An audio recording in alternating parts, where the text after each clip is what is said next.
Israel is about to make a terrible mistake. I have great admiration for how President Biden has used his empathy and physical presence in Israel to convince Israelis that they are not alone in their war against the barbaric Hamas, while trying to reach out to moderate Palestinians. Biden, I know, tried really hard to get Israeli leaders to pause in their rage and think 3 steps ahead, not only about how to get into Gaza to take down Hamas but also about how to get out, and how to do it with the fewest civilian casualties possible. While the president expressed deep understanding of Israel's moral and strategic dilemma, he pleaded with Israeli military and political leaders to learn from America's rush to war after September 11, which took our troops deep into the dead ends and dark alleys of unfamiliar cities and towns in Iraq and Afghanistan. However, from everything I have gleaned from senior U.S. officials, Biden failed to get Israel to hold back and think through all the implications of an invasion of Gaza for Israel and the United States. So let me put this in as stark and clear language as I can, because the hour is late. I believe that if Israel rushes headlong into Gaza now to destroy Hamas, and does so without expressing a clear commitment to seek a 2-state solution with the Palestinian Authority and end Jewish settlements deep in the West Bank, it will be making a grave mistake that will be devastating for Israeli interests and American interests. It could trigger a global conflagration and explode the entire pro-American alliance structure that the United States has built in the region since Henry Kissinger engineered the end of the Yom Kippur War in 1973. I am talking about the Camp David Peace Treaty, the Oslo Peace Accords, the Abraham Accords, and the possible normalization of relations between Israel and Saudi Arabia. The whole thing could go up in flames. This is not about whether Israel has the right to retaliate against Hamas for the savage barbarism it inflicted on Israeli men, women, babies, and grandparents. It surely does. This is about doing it the right way, the way that does not play into the hands of Hamas, Iran, and Russia. If Israel goes into Gaza and takes months to kill or capture every Hamas leader and soldier but does so while expanding Jewish settlements in the West Bank, thereby making any 2-state solution there with the more moderate Palestinian Authority impossible, there will be no legitimate Palestinian or Arab League or European or UN or NATO coalition that will ever be prepared to go into Gaza and take it off Israel's hands. There will be no one to extract Israel and no one to help Israel pay the cost of caring for more than 2 million Gazans, not if Israel is run by a government that thinks, and acts, as if it can justifiably exact its revenge on Hamas while unjustifiably building an apartheid-like society run by Jewish supremacists in the West Bank. That is a completely incoherent policy. Alas, though, a senior U.S. official told me that the Biden team left Jerusalem feeling that while Prime Minister Benjamin Netanyahu of Israel understands that overreach in Gaza could set the whole neighborhood ablaze, his right-wing coalition partners are eager to fan the flames in the West Bank. Settlers there have killed at least 7 Palestinian civilians in acts of revenge in just the past week.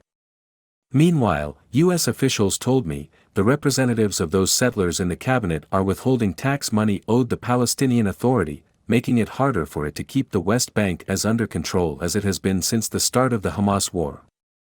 Netanyahu should not allow this, but he has trapped himself. He needs those right-wing extremists in his coalition to keep himself out of jail on corruption charges. But he is going to put all of Israel into the jail of Gaza unless he breaks with those Jewish supremacists. Unfortunately, the senior U.S. official told me, Israeli military leaders are actually more hawkish than the Prime Minister now. They are red with rage and determined to deliver a blow to Hamas that the whole neighborhood will never forget. I understand why. But friends don't let friends drive while enraged. Biden has to tell this Israeli government that taking over Gaza without pairing it with a totally new approach to settlements, the West Bank and a 2-state solution would be a disaster for Israel and a disaster for America. We can help, we can even insist, that our Arab and European allies work to create a more effective, less corrupt and more legitimate Palestinian Authority in the West Bank that, after some transition in Gaza, could help govern there as well. But not without a fundamental change in Israeli policy toward the PA and the Jewish settlers. Otherwise, what began as a Hamas onslaught against Israel has the potential to trigger a Middle East war with every great power and regional power having a hand in it, which would make it very difficult to stop once it started. In the first week of this conflict, the supreme leader of Iran and Hassan Nasrallah, the leader of the Hezbollah militia in Lebanon, appeared to be keeping very tight control of their militiamen on the border with Israel and in Iraq, Syria and Yemen. But as the second week has gone on, U.S. officials have picked up increasing signs that both leaders are letting their forces more aggressively attack Israeli targets and that they might attack American targets if the United States intervenes. They smell the logic of how much an Israeli invasion of Gaza could help their goal of driving America out of the whole region. On Thursday, a U.S. Navy warship in the northern Red Sea shot down 3 cruise missiles and several drones, apparently launched by the pro-Iranian Houthi militia in Yemen, that might have been headed toward Israel. More missiles, likely from pro-Iranian militias, were fired at U.S. forces in Iraq and Syria.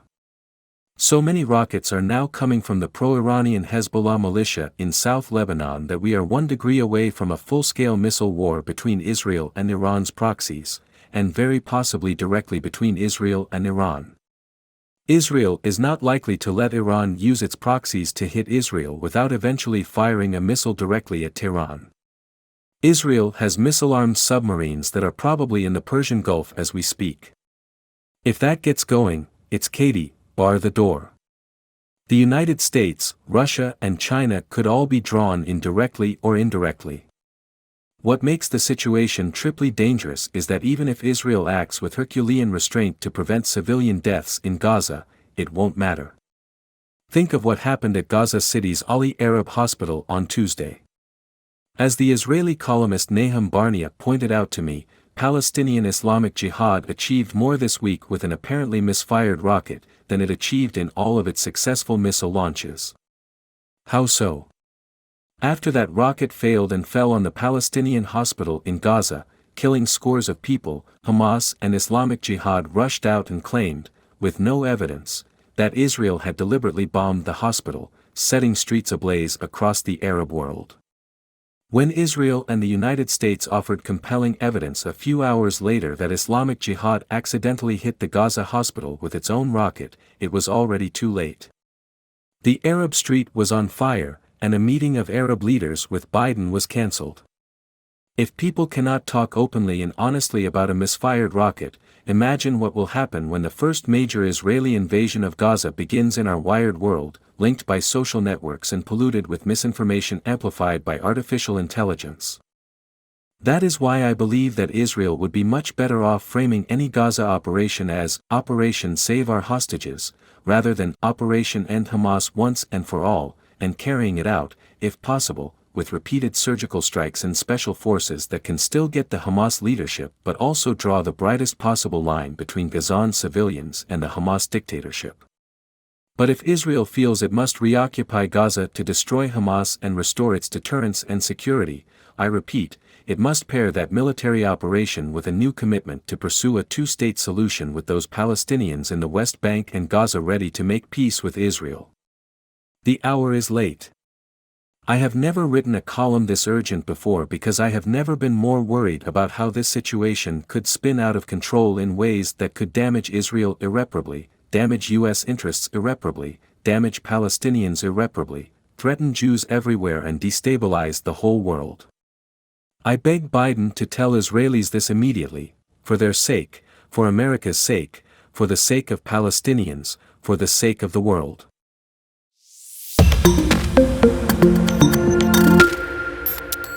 Israel is about to make a terrible mistake. I have great admiration for how President Biden has used his empathy and physical presence in Israel to convince Israelis that they are not alone in their war against the barbaric Hamas, while trying to reach out to moderate Palestinians. Biden, I know, tried really hard to get Israeli leaders to pause in their rage and think 3 steps ahead, not only about how to get into Gaza to take down Hamas but also about how Robert F. Kennedy Jr. is not ready for prime time. I know you have a lot on your mind, people. But if you've got a few minutes to spare, let's talk about Robert F. Kennedy Jr. Come on. It's either him or Jim Jordan. Perhaps you've heard that Kennedy is now running for president as a third-party candidate. Meaning that he's hoping to appeal to voters who aren't satisfied with the two probable major party nominees. These dissatisfied voters would include, I guess, just about everybody. That's the problem with third-party candidates, nobody really expects them to win, so voters feel they can express their dissatisfaction without taking any real responsibility. But in our system, it's a bad idea.